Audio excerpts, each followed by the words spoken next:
Halo semua, ini coach dari Pusat Tuition Cahaya EQ. Saya pun kadang-kadang terfikir apa yang kita boleh cakap. Okay, macam semalam ada satu budak yang kita minta dia uh, jangan bercakap. Okay, lepas tu dia terus bercakap. Jangan bercakap, dia masih teruskan bercakap dalam kelas. Dan saya keluarkan dia daripada kelas. Dan sekarang satu budak ni tak nak keluar. Biasalah budak mana-mana pun sama juga tak nak keluar kelas. Ya, mungkin malu, mungkin nak tunjuk di garang dan lain-lain. Okay. Jadi apa yang saya dapati adalah satu dia tak nak keluar.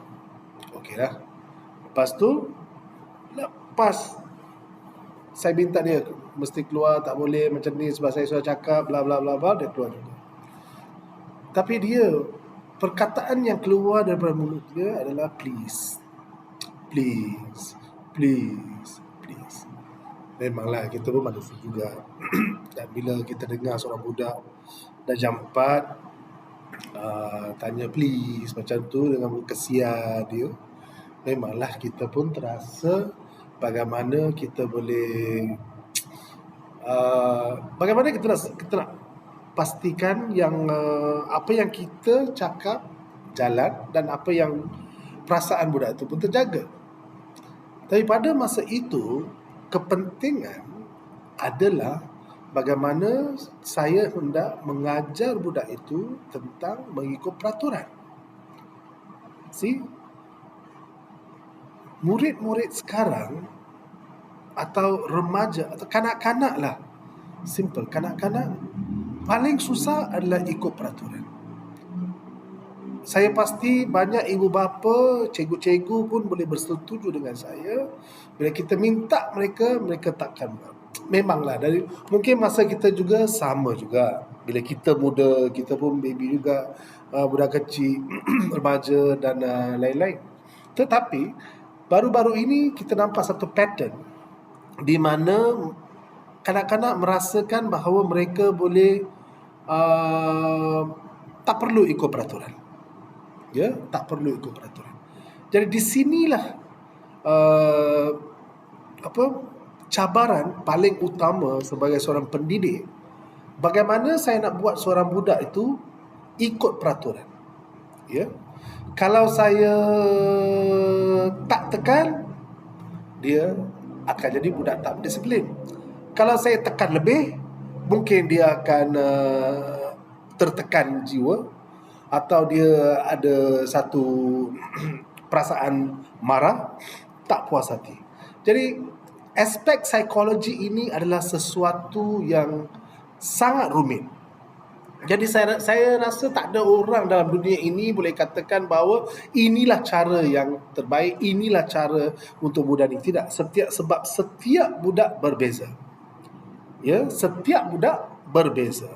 Mungkin kita ada satu general, satu yang satu guideline yang tetapi kita tak boleh katakan bahawa setiap jalan penyelesaian ataupun jalan penyelesaian itu boleh digunakan untuk semua budak. Susah kita nak cakap macam tu.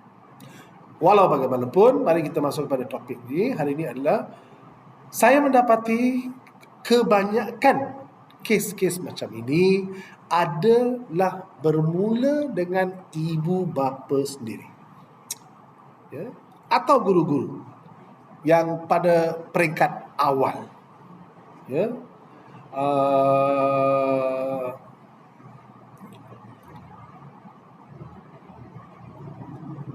Jikalau seorang budak tidak diajar pada waktu muda, dia kecil, ataupun kita kata never mind, it's okay, so it's not okay, ya. Kita sebagai ibu bapa dan juga pendidik mesti jalankan apa yang kita cakapkan. Ya, kita mesti jalankan apa yang kita cakapkan. Kita mesti tunaikan penuh. menunaikan janji itu bukan saja untuk sesuatu yang hanya baik ataupun pampasan atau hadiah, ya, sagu hati dan lain-lain, tetapi juga pada masa kita hendak menetapkan satu peraturan. Jikalau kita tetapkan satu peraturan bahawa jikalau anda buat ni, saya akan buat ni, kita kena jalankan. Kita jangan pada masa tu kita tak apalah anak aku, oh iyalah kau dah kata sorry. Tak boleh. Kalau anda kata kepada anak anda, kalau anda tak baca buku sekarang, saya tidak akan benarkan anda menonton televisyen untuk sehari, 2 hari, 3 hari, terpulanglah. Jadi jikalau budak itu tidak melakukan apa yang diminta, kita mesti buat apa yang kita telah janjikan. You have to. Suka, tak suka. Kalau tidak, jangan cakap. Betul? Kalau tidak, jangan cakap. Fikir dulu. Aku nak cakap ni kepada anakku, boleh tak aku tunaikan? Bolehkah aku jalankan ini seperti yang saya telah cakapkan? Kalau tak boleh, jangan cakap.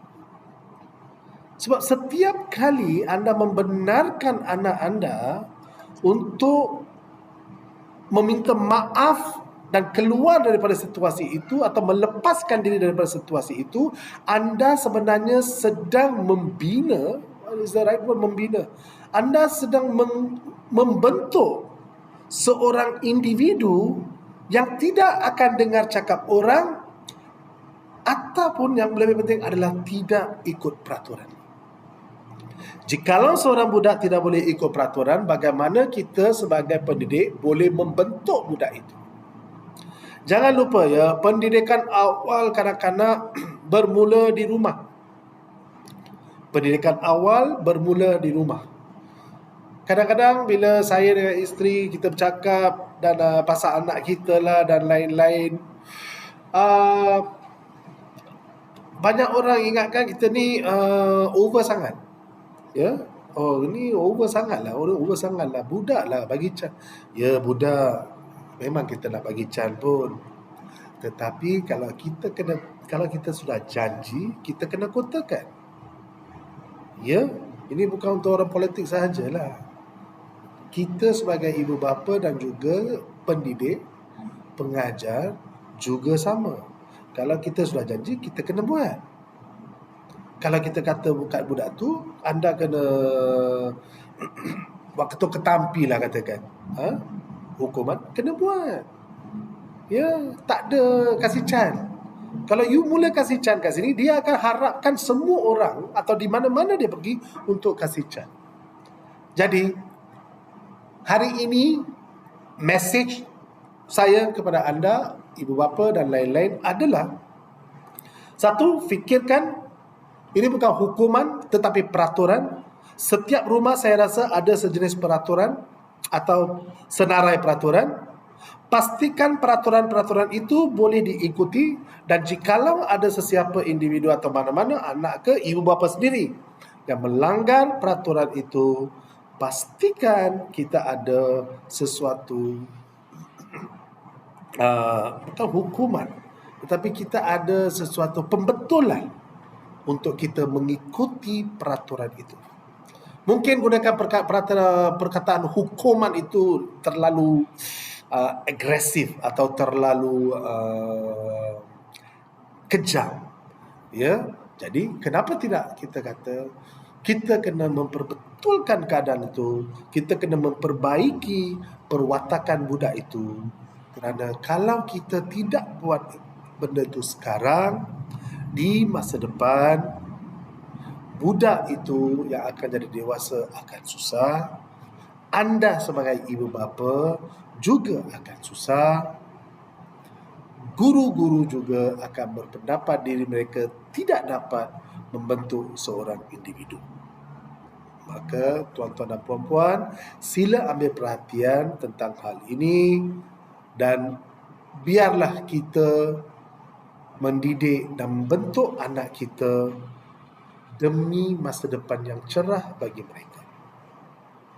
Terima kasih. Cahaya IQ.